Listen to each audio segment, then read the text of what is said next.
siliring samirana mrih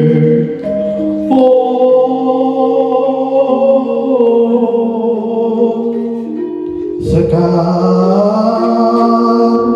kadung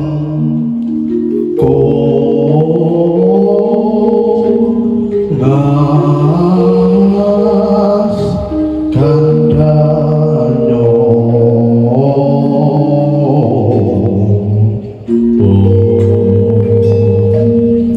mawe raras renam ning driya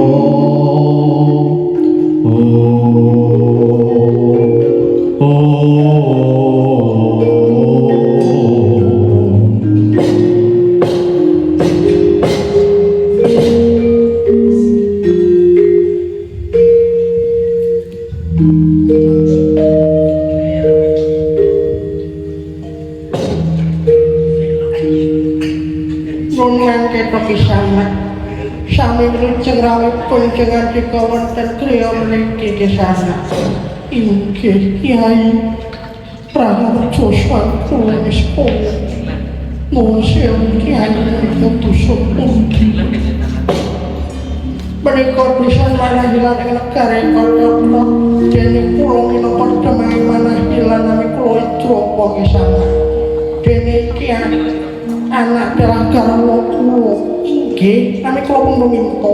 kula Bambang Prawan sangsiripun kisah saking pundi saha sinten ingkang mapan wonten ing mingking panjenengan menika kapernah menapa kisanak dipun tepangaken kisanak kula rumiyin saking negari Ngastina nami kula pun punti kalih Prata Kyai welo kula ngatos punika asma menika non sewu menawi boten sisih menapa ingkang asma kunti menika pramas maring negari Ngastina garwanipun Swargi Prabu Pandhu inggih wah sang putri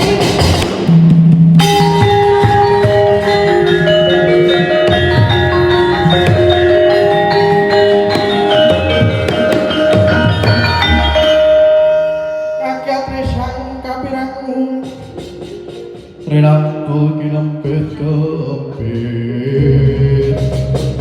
Tosang lenaning pamono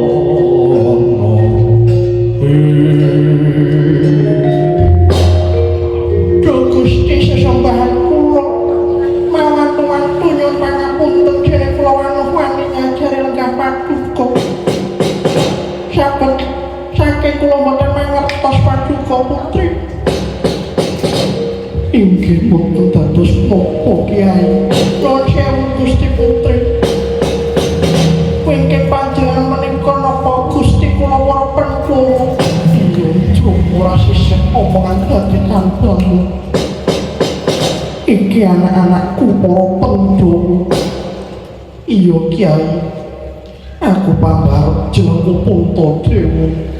wah yo aku panjenengane aranku Bratasena lan kae sing digendhong adikku kembar Pinten kelawan Tangsih dene kula panengah aranku Permadi Kyai Pratakono kene iki kepengin jaluk tulung marang sira Kyai Joko oh inggih Gusti putri kula kadhawan menapa Kyai sak temene aku lan anak-anakku lagi nglakoni kawula Prabu gandeng iki wis ngancik wektu bengi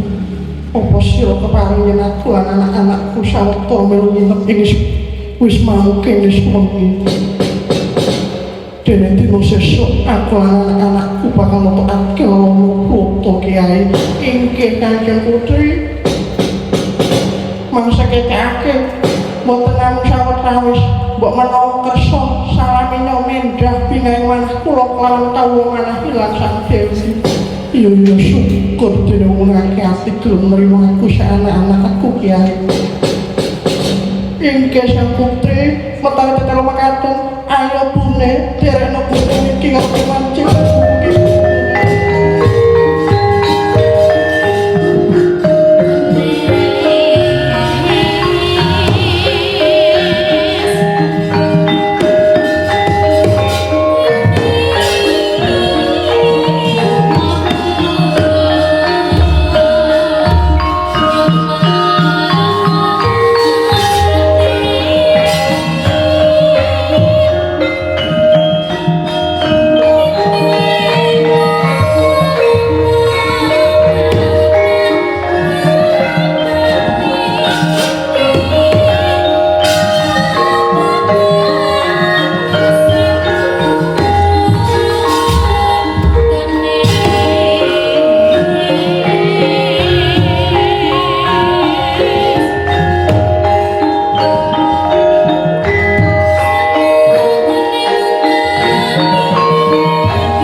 sinimpen langit kaku.